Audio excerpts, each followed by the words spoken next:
Hi everyone, today we're going to take a look. What did the Vikings eat? Analysis of what Vikings ate shows that they had surprisingly modern appetites that went beyond slabs of meat and tankards of mead. Viking is a noun derived from an Old Norse word. Now, before we get to the dietary stuff, there's a little matter of etymology we'd like to address.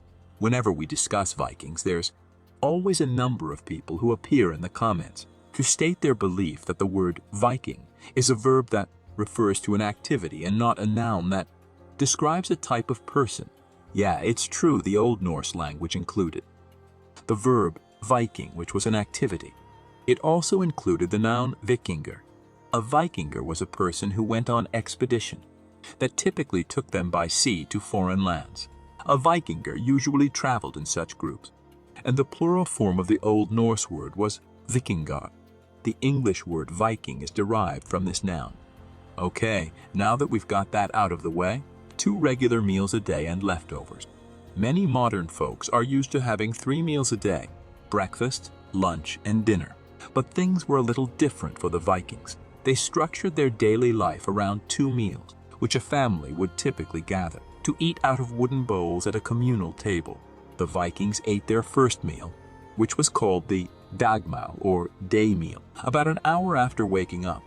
The dagmal usually consisted of the previous night's leftover scouse, with fruit and stale bread on the side. Basically, the Viking equivalent of waking up to cold pizza, leftover from the night before. Children might eat porridge made from buckwheat, oats, and millet, with fruit mixed in. The evening meal, or natmal, took place after the day's work was complete. Evening meals were typically far more substantial, consisting of more meat and stew. Boiled meat was a key ingredient. The Vikings' preferred method of cooking meat was to boil it. The meat could come from a number of sources. Hunters often caught reindeer, elk, or even bear, and farmers raised horses, cows, and pigs for consumption. Viking cooks usually boiled the protein in a cauldron over a fire. For unusually large feasts, they would dig pits in the ground, line them with wood, then fill the holes with water and hot stones to get a simmer going. The boiled meat would form the base of a stew called scouse. Scouse was the backbone of the Viking diet, since it was always cooking in a Viking kitchen. Once the boiled meat was removed for the cauldron or pit, the liquid would be left behind to cook more vegetables and meat, generating more flavors over days and weeks. When left sitting overnight, a layer of fat would rise to the top of a scouse, which both preserved this stew and made it relatively healthier. Boiling wasn't the only method of cooking Vikings had at their disposal. The Viking diet was a reflection of their way of life, simple and practical. The Vikings were known for their raids and battles, but they were also skilled at fishing, hunting, and farming. Their diet consisted mainly of meat, fish, foraged vegetables, grains, and dairy products. In the summer months, the Vikings could fish in the rivers and seas. They would catch cod, herring, salmon, and other species of fish. They would also gather berries, such as blueberries, lingonberries, and cloudberries. These berries provided a source of vitamin C, which was important for preventing scurvy. During the winter, when the rivers and seas froze over, the Vikings would turn to hunting. They would hunt game, such as deer, elk, boar, and wildfowl. They would also gather vegetables, such as turnips, cabbage, and onions. The Vikings did not have access to spices, so their food was not heavily seasoned. They would cook their meat and fish over an open fire, using simple herbs such as juniper berries, thyme, and dill to add flavor. They would also make a type of bread called flatbread, which was made from barley or rye flour and cooked on a stone or iron griddle. The Vikings would also make cheese and butter from the milk of their cows and goats. This provided a source of calcium and other essential nutrients. One of the most iconic foods of the Viking diet was their mead. Mead is a type of alcoholic beverage made from fermented honey and water.